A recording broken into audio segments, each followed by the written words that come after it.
किसान भाइयों नमस्कार। आज हम आपके लिए एक नया वीडियो लेके आए हैं।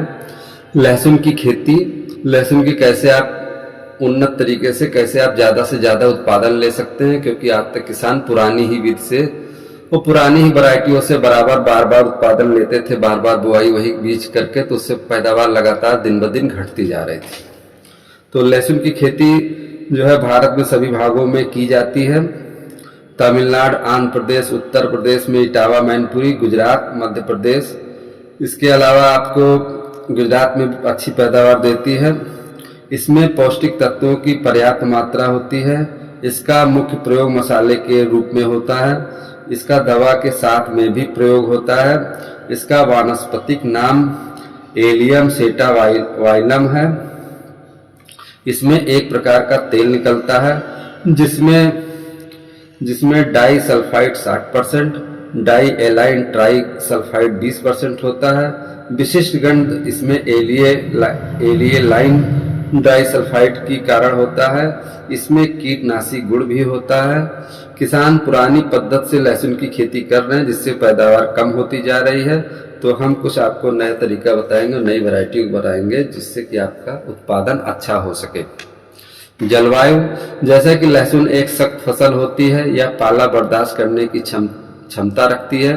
अतः इसकी वृद्धि के समय ठंडा और नम मौसम तथा शुष्क कंदों की परिपक्वता के समय अपेक्षाकृत शुष्क जलवायु की आवश्यकता होती है। यह मुख्यतः रबी की फसल है। ऐसी जगह ना तो बहुत गर्मी होती है और ना बहुत ही ठंड हो, ऐसी जगह पे इसका उत्पादन अच्छा होता है। इसकी बुआई का समय अक्टूबर से नवंबर माह के अंदर होना चाहिए। उन्नतशील प्रजातियों में एग्रीफाउंड G41, ये चांदी की तरह सफ़ेद होती है। 150 से 190 दिन में इसकी पैदावार होती है। 60 कुंटल प्रति एकड़ इसकी पैदावार। फिर आती है अगली वैरायटी यमुना सफ़ेद G1, फिर यमुना सफ़ेद G5, फिर यमुना सफ़ेद G282 और 323, ये नई वैरायटियाँ निकली। फिर आता है एग्रीफाइड पार्वती G113, इसकी भी पैदावार बहुत अच्छी होती है, पर्पल कलर में है। बाकी जो पहले बताई गई वो सारी सफ़ेद कलर में होती है। फिर आती है तमिलनाडु की एक विकसित वैरायटी है CO2, और फिर जो सबसे ज़्यादा बोई जाती है ऊटी 1, ये 120 से 130 दिन में तैयार होती है। इसकी भी पैदावार 60 कुंटल प्रति एकड़ होती है। अब आती है भूमि कैसी चाहिए। विभिन्न प्रकार की भूमि में इसकी खेती की जा सकती है, परंतु जीवाश्म दोमट मिट्टी इसकी अच्छी पैदावार के लिए उपयुक्त है।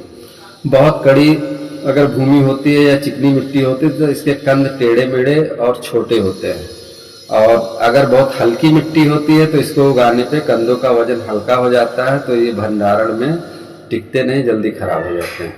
जल निकास की भूमि इसके लिए अच्छी चाहिए, जैसे कि पानी वानी अगर ज़्यादा कभी बरसता है या होता है तो पानी निकलने का प्रबंध अच्छा होना चाहिए। फिर आता है प्रबंधन। लहसुन का प्रबंधन जवा के रूप में किया जाता है, और अब तो जो है इसको टिश्यू कल्चर के विधि से भी विकसित कर ली गई है, लेकिन ज़्यादातर किसान जवा का ही बीज में लेते हैं। और लागत कम करने के लिए कृषि श्रमिक की कमी के कारण बुआई हेतु राजमा प्लांटर का भी प्रयोग किया जाता है।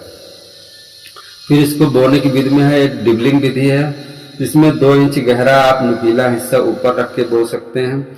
फिर कूड़ द्वारा बुआई भी होती है कि इसमें कूड़ बना के उसमें आप एक एक बीज गिरा के फिर उसको मिट्टी से ढक दिया जाता है।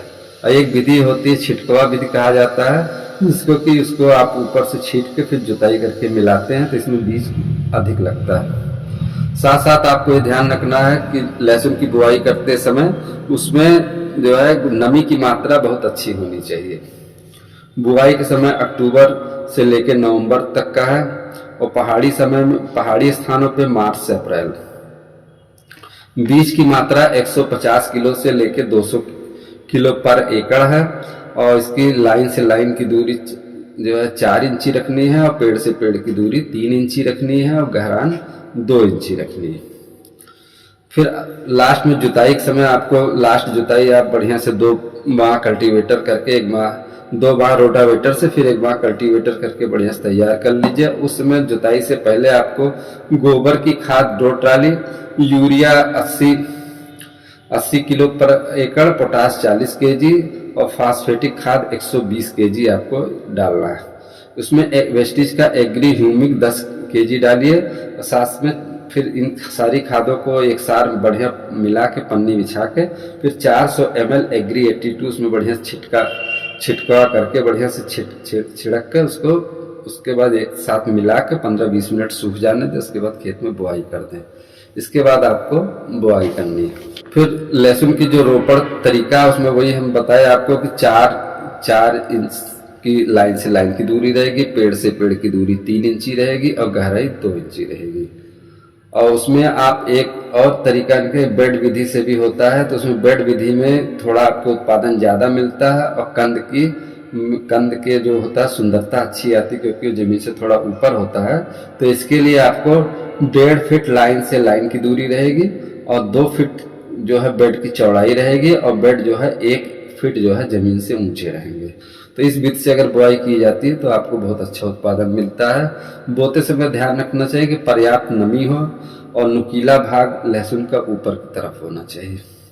सिंचाई का नंबर आता है। सिंचाई के लिए आपको देखना है कि वानस्पतिक वृद्धि के लिए आपको 7 से 8 दिन के अंतर पर सिंचाई होती है और परिपक्वता के समय 10 से 15 दिन के अंदर सिंचाई का अल्टरनेट होता रहता है।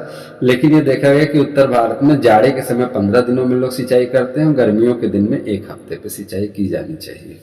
फिर आता है निराई गुड़ाई का नंबर। 30 से 35 दिन में पहली गुड़ाई होनी चाहिए लहसुन की खरपतवार निकाल के और 60 से 65 दिन में दूसरी गुड़ाई होनी चाहिए। कम से कम 2 गुड़ाई होनी चाहिए। इसके अलावा आपको देखना है कि अगर ज़्यादा खरपतवार है तो आप उसमें मार्केट से कोई भी जो आपके यहाँ चलता है उसको खरपतवार नाशक लेके 1 टंकी पानी में उसमें जो है 15 ml एग्री 82 मिला के आपको बढ़िया से स्प्रे कर देना है। लेकिन ये बात ध्यान रखना है कि जब आप कोई भी खरपतवार नाशक फसलों पे छिड़कते हैं तो फसल का बढ़ाव थोड़ा रुक जाता है। उसके लिए आपको चिलेटेड जिंक या और कोई भी जो आपके यहाँ अच्छा माइक्रो न्यूट्रिएंट आता हो उसको आप लेके स्प्रे कर दे तो इससे फसल की बढ़वार शुरू हो जाती है अच्छे से। फिर आता है कीट प्रबंधन। इसमें तना एवं कंद निमेटोड बहुत ज़्यादा लगता है तो इसके लिए आपको भूमि उपचारित करके बोना है।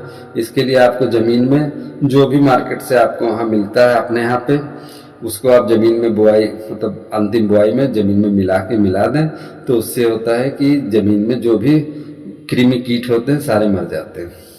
फिर एक बीमारी आती है थ्रिप्स। थ्रिप्स एक तरह कीड़े की बीमारी होती है। इसके लिए आपको 35 से 40 दिन पर एमिडाक्लोर, एंटाकोर और प्रोफेक्स सल्फेट ये सब मिला के आपको जो है स्प्रे करना चाहिए या डाउ डिलाइट 15 ml, सिंजेंटा का कराटे और एमिस्टार और फंगीसाइड है एमिस्टार 20 ml और सिंजेंटा कराटे 30 ml। तो ये सब मिला के बढ़िया से एग्री 82 इसमें मिला लीजिए 15 ml 1 टंकी पानी में करके जितना लगे उस हिसाब से आपको स्प्रे कर लेना है। तो इससे आपका थ्रिप्स कीट पर रोकथाम हो जाती है। फिर इसमें आता है भंडारण के समय जो है इसमें बीमारी लगती है, माइट की बीमारी लगती है।